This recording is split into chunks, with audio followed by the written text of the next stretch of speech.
O ser humano pode conhecer a origem de todas as coisas? Não, pois Deus não permite que tudo seja revelado enquanto estamos neste mundo. Um dia o ser humano conseguirá entender os mistérios que hoje não conhece? Sim, à medida que se purifica, ele vai enxergando mais.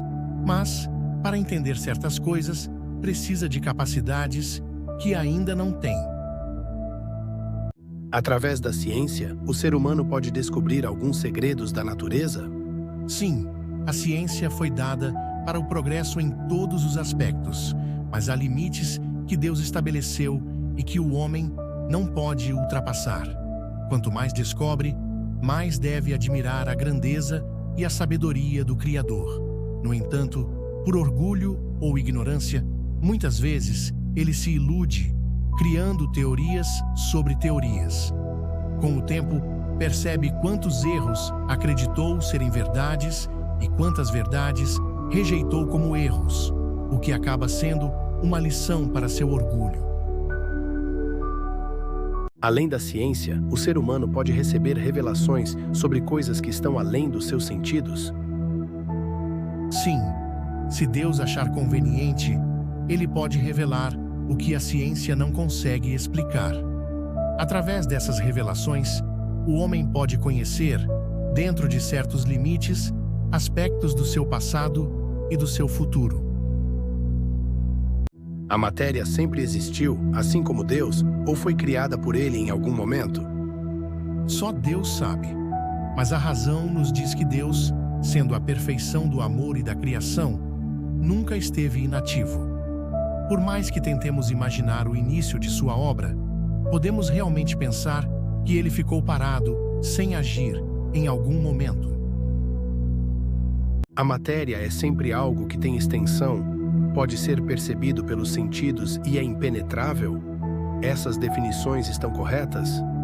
Do ponto de vista humano, sim, porque só considerais aquilo que conheceis. No entanto, a matéria pode existir em formas tão sutis e etéreas que não causam nenhuma impressão aos vossos sentidos. Ainda assim, continua sendo matéria, embora para vós não pareça ser. O que é o espírito? Qual é a sua natureza íntima?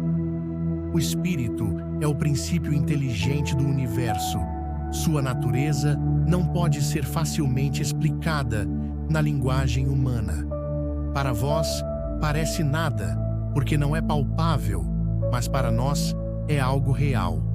O nada não existe. O espírito é sinônimo de inteligência? A inteligência é um atributo essencial do espírito. Ambos se originam de um mesmo princípio, e para vós, parecem ser a mesma coisa.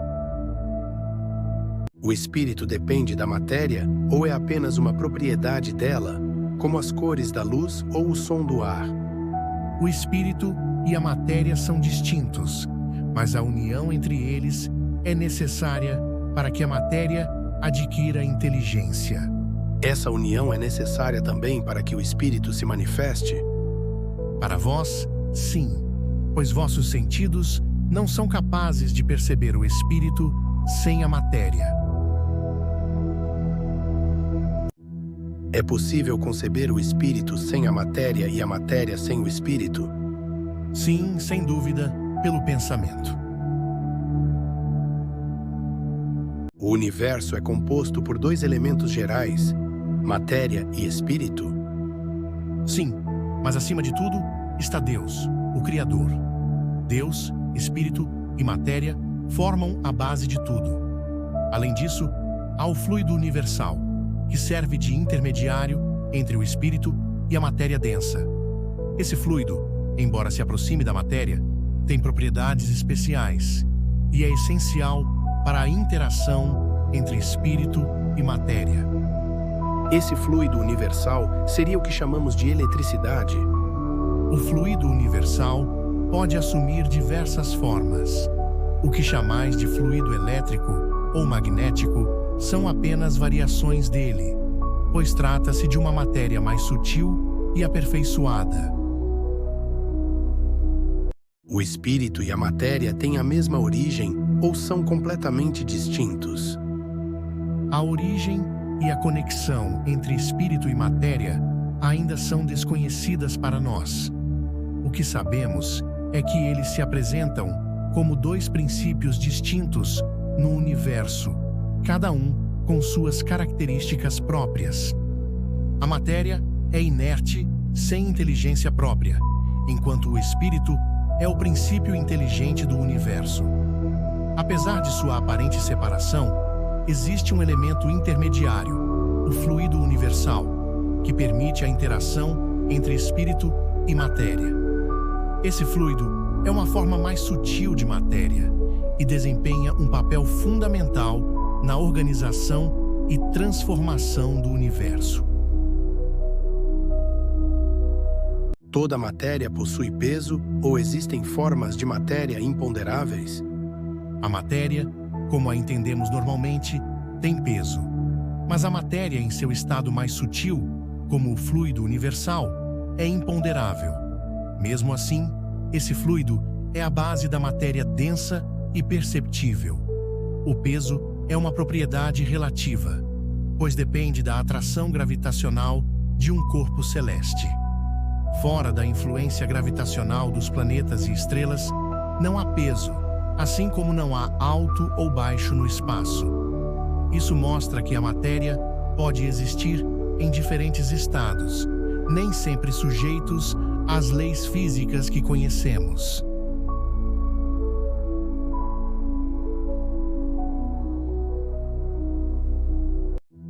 A matéria é feita de um só elemento ou de vários? A matéria vem de um único elemento básico. Os materiais que chamamos de elementos simples são apenas mudanças desse elemento original.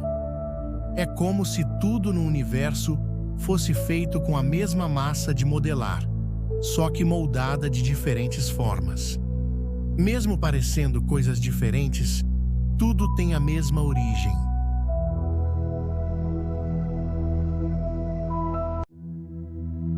De onde vêm as diferentes propriedades da matéria? Elas surgem das mudanças que as pequenas partículas básicas da matéria sofrem quando se unem em certas condições. É como misturar ingredientes para fazer uma receita. Dependendo da combinação e da forma como são misturados, o resultado pode ser um bolo, um pão ou uma massa.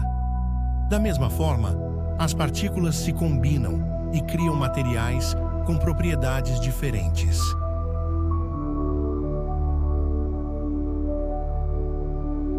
Os sabores, odores, cores, sons e até as propriedades venenosas ou curativas dos corpos vêm da mesma substância?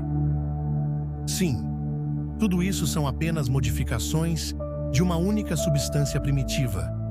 E essas percepções dependem dos nossos órgãos dos sentidos. Cada pessoa sente e percebe o mundo de forma diferente, porque nossos sentidos não são iguais. Por exemplo, uma comida pode ser deliciosa para alguém e desagradável para outra pessoa. Da mesma forma, algumas pessoas enxergam as cores de maneira diferente ou têm reações distintas a substâncias que podem ser venenosas para uns e inofensivas para outros. Tudo isso acontece porque nossos sentidos interpretam as propriedades da matéria de maneiras diversas.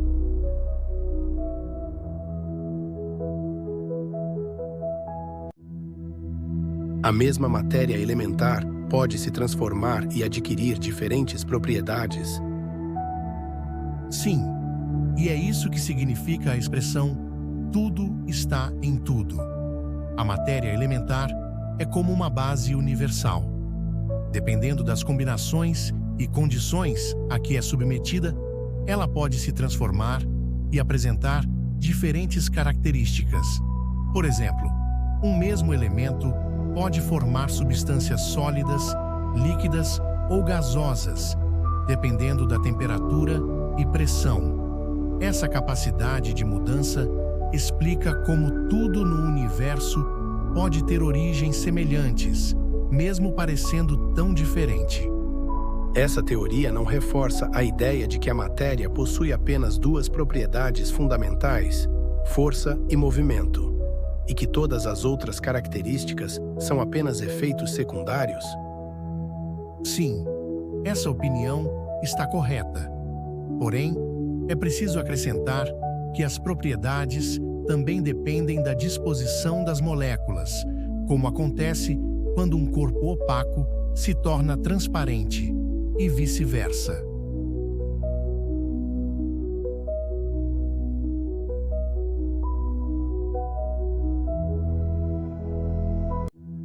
As moléculas possuem uma forma definida?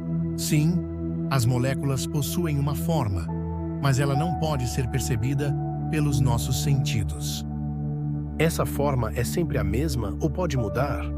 As moléculas elementares são as menores partículas da matéria, com forma fixa. Quando elas se combinam, criam moléculas maiores e mais complexas, cujas formas podem ser diferentes. Essas mudanças estruturais influenciam as propriedades dos materiais que conhecemos, como resistência, transparência e flexibilidade. Como nossos sentidos não conseguem enxergar diretamente essas partículas, seu estudo depende de instrumentos e técnicas avançadas.